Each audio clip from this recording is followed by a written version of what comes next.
8. I hope you enjoyed our last session, and I also hope that you've subscribed to our channel. I hope that you are forwarding these videos in your network and are keeping people abreast with what's going on. I also hope that all of you are safe and are staying at home as far as possible. This week, we are going to take up migration as an issue. We all know and we all have seen the kind of crisis that unfolded in front of our eyes with respect to the migrants trying to go back home and have faced immense difficulty.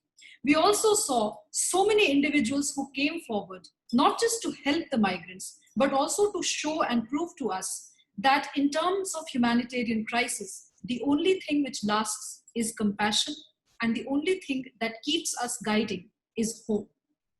In this session, we'll try and look at various aspects of migration and how it has impacted our well-being in these dark times. Let me introduce my colleagues to you. We'll have Srishti, Senior Research Fellow at the India Foundation, with the update section. We'll have Soumya with the review section, and we'll have Sudarshan, who you have met in the previous episode, with the shout out section. Over to you, Srishti.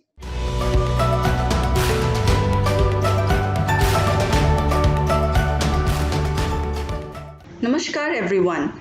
Today I'm going to talk about migrants in times of a pandemic. When we are talking about migrants in times of pandemic, the last few months, we have witnessed the challenges and the hardships being faced by the migrant workers, being stranded on the roads, not able to go back to their respective villages and homes.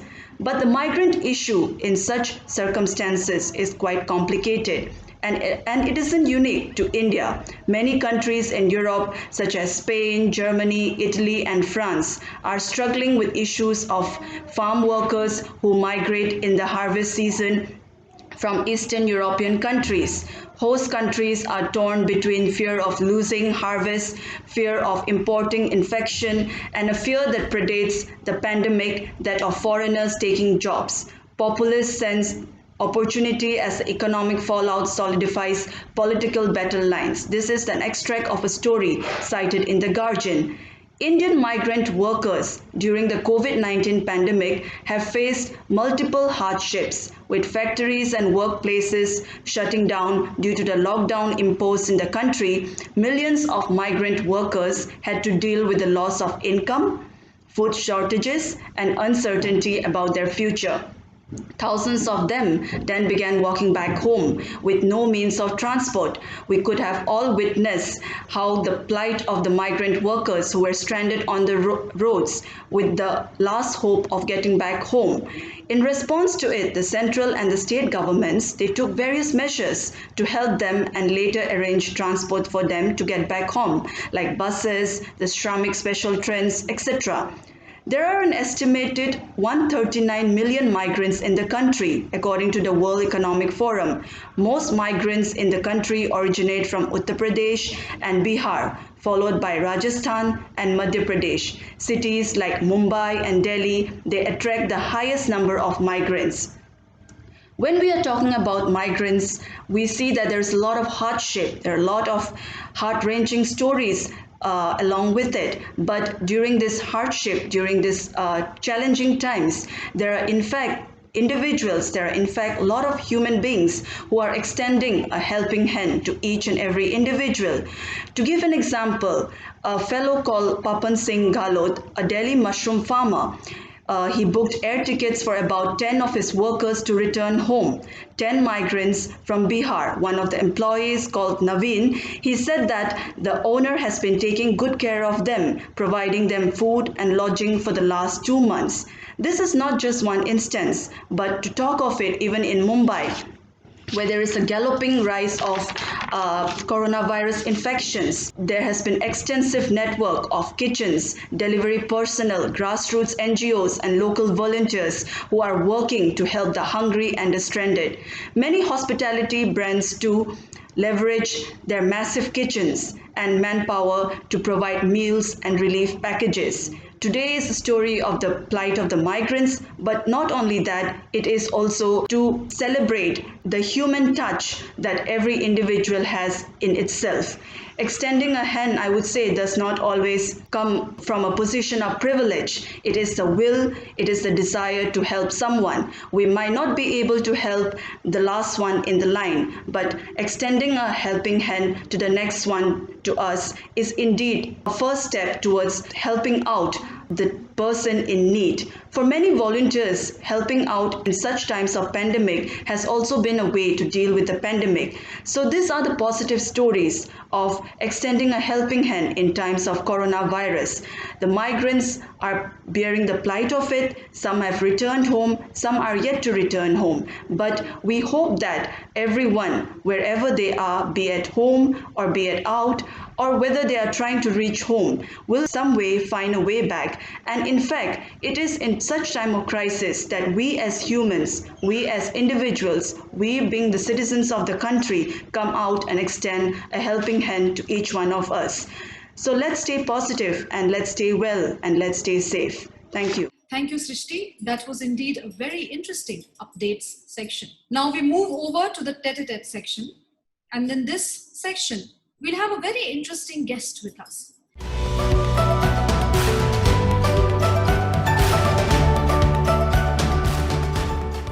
आज टेट-आ-टेट section में हमारे साथ एक बहुत ही अजीज और दिलचस्प मेहमान हैं। प्रभाकर पांडे लोक संगीत की दुनिया में एक ऐसे उभरते हुए सितारे हैं जिन्होंने अब बहुत कम समय में ही भोजपुरी लोक संगीत को श्लील और अश्लील की बहस से बाहर निकालकर मौलिक परिभाषाओं के साथ उसके परिमार्जन पे अपना काम शुरू किया है। प्रभाकर, बहुत बहुत स्वागत है आपका हमारे इस प्लेटफॉर्म पे।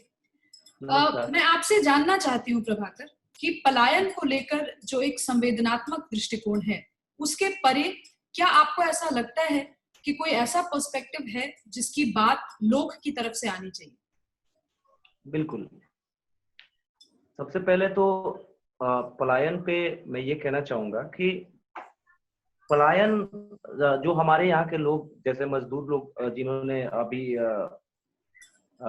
अभी तो पूरा माहौल बना हुआ है पलायन को लेके, मजदूर को लेके, लेकिन मैंने गाना भी गाया है इस पे मजदूरों के लिए जी। लेकिन सबसे पहले मेरे हिसाब से प्रॉब्लम ये है कि जैसे जितने बड़े लोग हैं, मैं किसी का नाम नहीं लूंगा, जिन्होंने अपने भाषा और अपने देश और अपने गांव से पलायन किया। ठीक है, आप बाहर में जाके पढ़िए, कमाइए, ठीक है, सब कुछ कीजिए, लेकिन अपने भाषा, अपने लोगों से पलायन क्यों?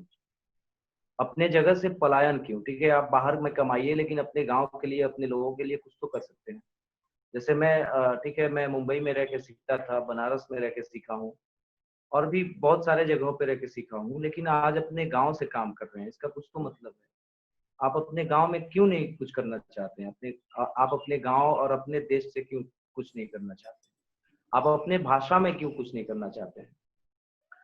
बॉलीवुड के बड़े बड़े डायरेक्टर्स, एक्टर्स जो बिहार से आते हैं, ठीक है, आप बॉलीवुड कीजिए, हॉलीवुड कीजिए, कोई प्रॉब्लम नहीं है, लेकिन भोजपुरी और अपने भाषा के लिए क्यों कुछ नहीं?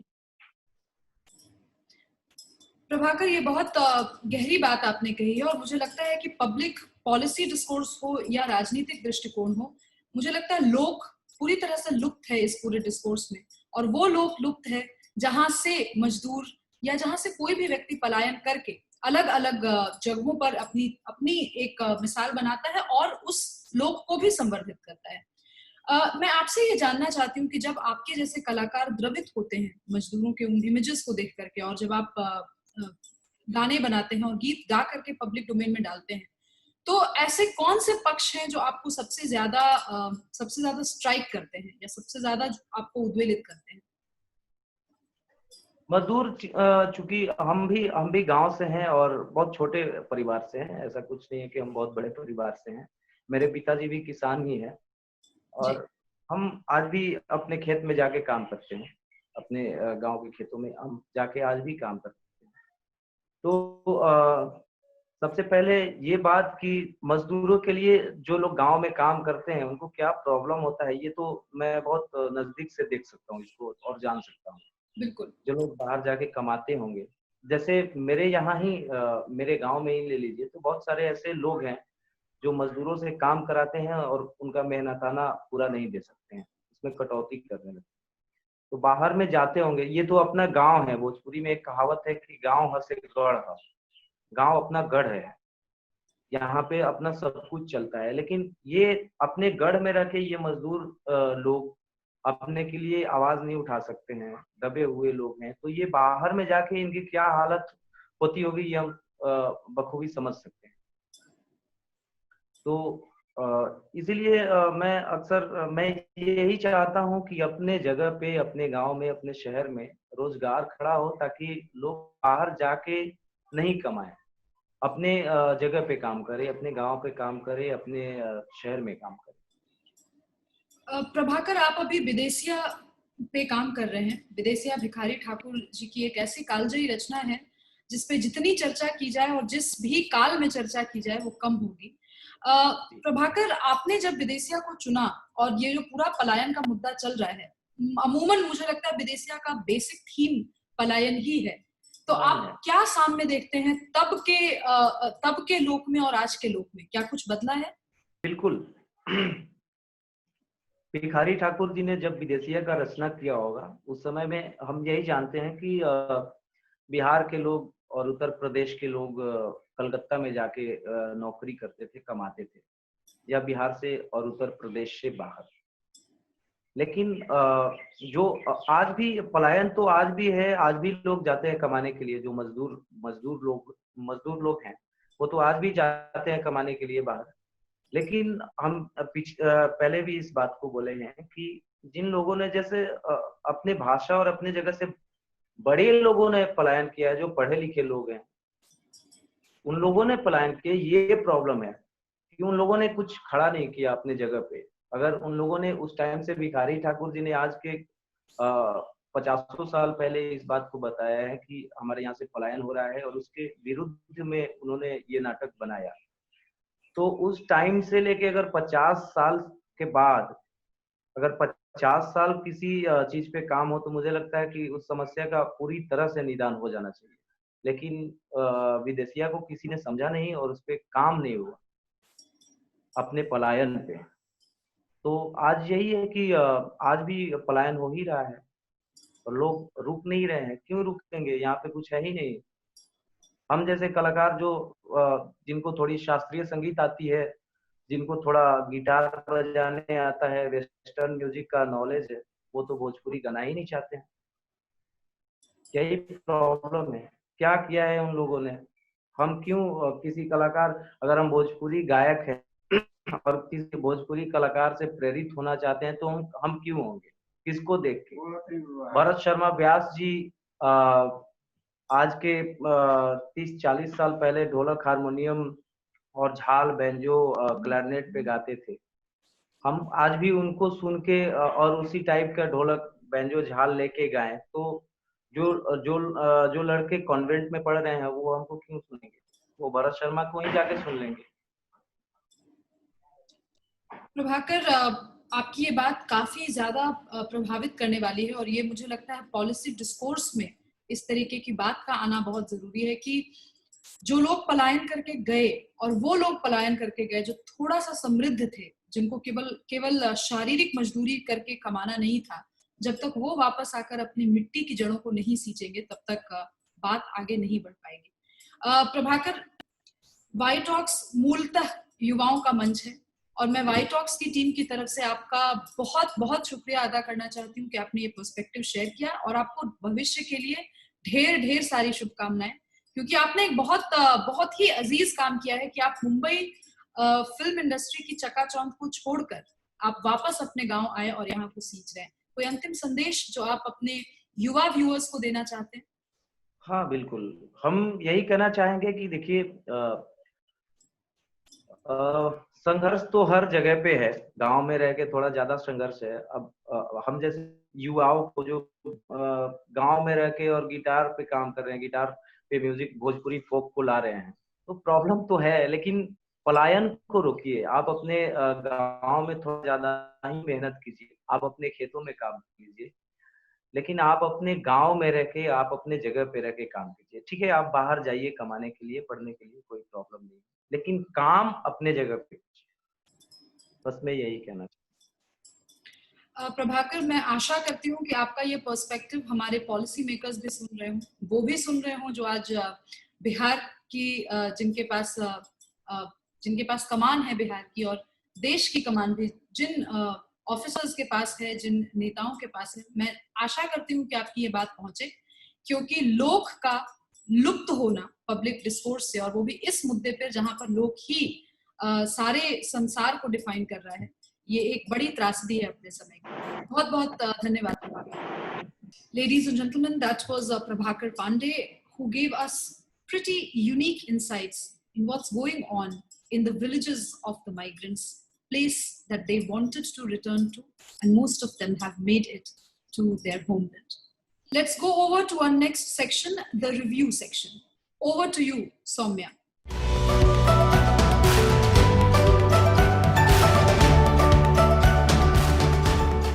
Hello everyone. In these unprecedented times, at some point or the other, we all have struggled with challenges that were never thought of. One such challenge was a simple idea of just wanting to return home. Now, nobody has been left untouched from the thought of migrating to seek better opportunities, and the multi-layered complexities involved in this decision become more evident in times of crisis. In today's segment, I'll be sharing two significantly different movies which take us through these layered complexities in a profound cinematic experience. The first is City Lights. This 2014 Indian drama is produced by Mukesh Bhatt and has Rajkumar Rao and Patra Lekha as the protagonists. The story is essentially about how the search for livelihood lands a poor farmer from Rajasthan in Mumbai, and what all they have to go through to secure the life of themselves and the family members. The movie received success not just at the box office but also from the critics. The second movie is The Namesake. This 2006 Mira Nair movie stars stalwarts like Tabu and Irfan. The Namesake is about first-generation immigrants from West Bengal to America, and how the life of the couple and their American-born children is affected, standing at the crossroads of different culture. The movie was nominated for several awards and was also highly appreciated by the critics.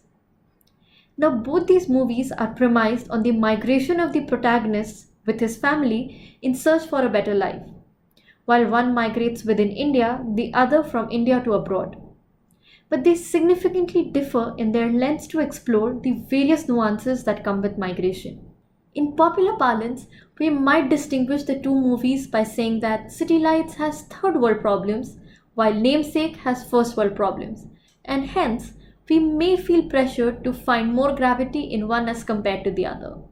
However, what cannot be negated is the fact that, irrespective of how we prioritize these challenges, they all have a deep impact on the psychology of the sufferer, their families, how it affects their way of living, and how it limits their thought process. In light of the migrant worker crisis that not just India but also the world faces today, I hope these movies help you broaden your understanding on the issue and the challenges they face. Thank you. I'm sure you've been following Soumya's advice of infotainment, and I'm sure you've been kept well fed with the dose of nutrition that she provides us in these times. This takes us to the last section of the week, which is the shout out section. And I want my colleague Sudarshan to take over from here.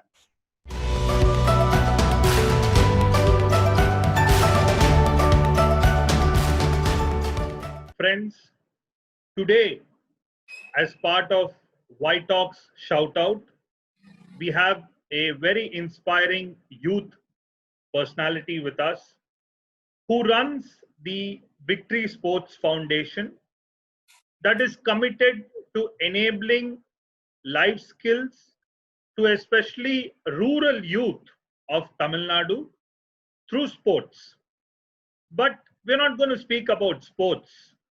We're going to speak how he has used the Victory Sports Foundation to help the daily wage earners and migrant laborers in Tamil Nadu.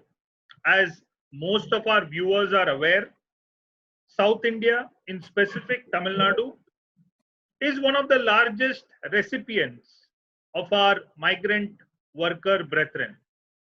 But before we speak to Thanikavelan briefly, I would like all our viewers to look at a short capsule of the work the Victory Sports Foundation has done to serve the needy migrants.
Viewers, that was a short capsule of Victory Sports Foundation.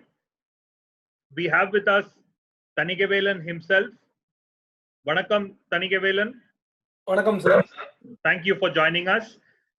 First, I would like to ask you, who or what is your inspiration in serving mankind in such times?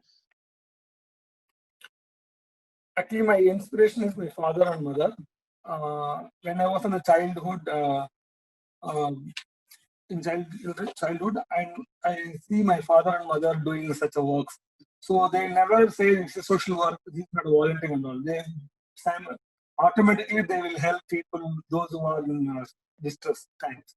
So they are very much helping nature in whatever the way, whatever things they can. So they are the very first inspiration to me. So I take their light. That is wonderful to know. You have reached more than 5 districts of Tamil Nadu, helping at least a minimum of 3,000 migrant workers daily with food packets and necessary groceries. How many volunteers are helping you do this, Thanikavelan?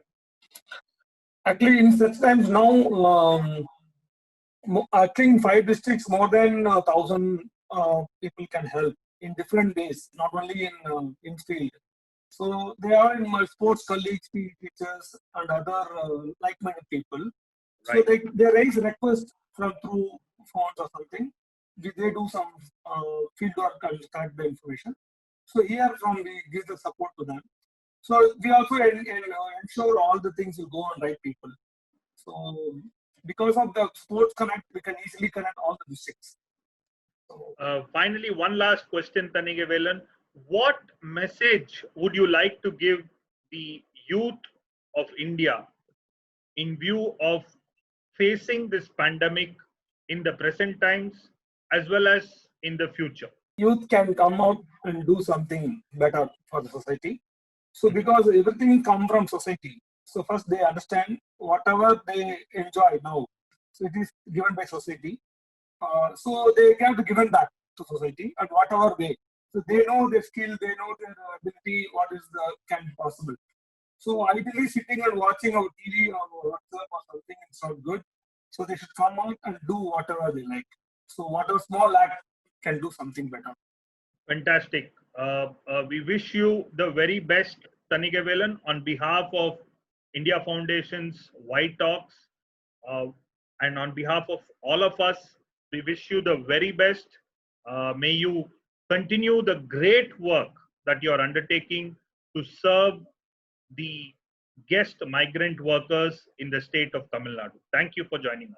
Thank you, Sudarshan. That was indeed a very inspirational story. And I hope youngsters out there take a cue follow their calling and do what they need to do in these times. This takes us to the end of this Y Talks 8. I hope you enjoyed our curation. I also hope that you will help us spread this word of positivity in your respective networks. Keep in touch, stay safe, keep letting us know what you want to see on screen, who you like us to interview, and who you want to be featured in the shout out section. Subscribe to the churn. Also, keep in touch, keep the suggestions pouring, stay home as far as possible, and keep yourself abreast with what's going on in India and abroad.